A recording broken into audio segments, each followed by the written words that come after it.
I'll add one more occupation that we should add to our list of the good kind of occupation. Not only should we refrain from occupying other people, but we must occupy ourselves, be occupied by other people. We should be occupied with each other, meaning that we should try to open ourselves up to be taken by the other and understand him and feel him. And that's why I go back to what Nir said about the state of mind, because we have to understand each other's state of mind on the one hand, and also to try to free ourselves on both sides from not state of minds, but from slogans that occupy our minds.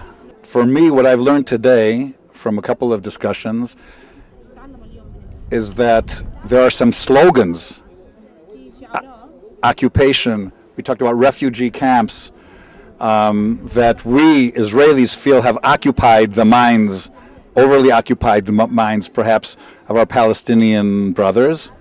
But I've learned today that they're not only slogans, but they are really part of deep feelings that cannot just be brushed off as being, oh, the politicians have convinced them or have taken over their minds.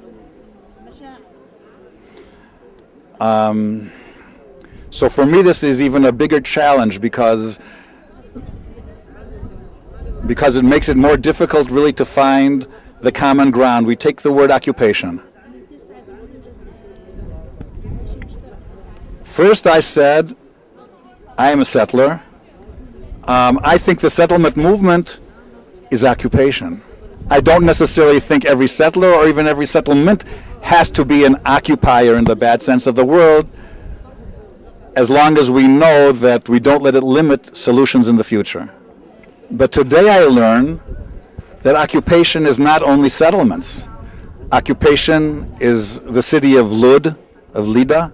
It's Moshav Timurim, El Turmus, places that between 1948 and 1967 absorbed Jewish refugees from all over the world and who are, and live in those places now.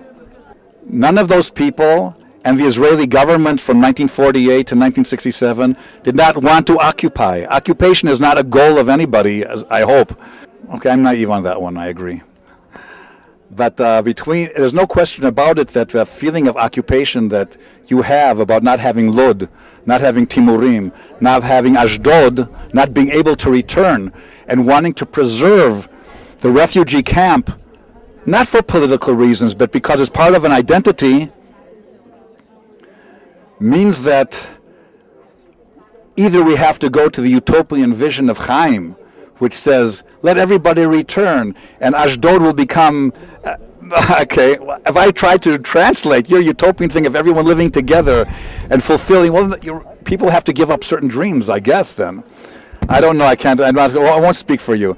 But in other words, either we're talking about making borders and people living in areas where each nation will be able to find their own self-expression, and it means releasing our minds, not being occupied by dreams that cannot be fulfilled, or only using those dreams to push us ahead in positive ways.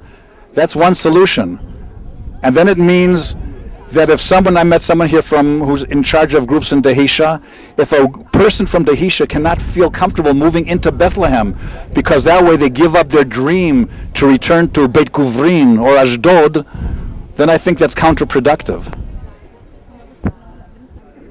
So in that sense, Nir is right. To free ourselves from occupation means to open the window, free ourselves from a mindset means to open our windows to new practical solutions to solve the basic problem of how we can be free people with self-respect and mutual respect and create a society which will express our personal, religious, and national feelings.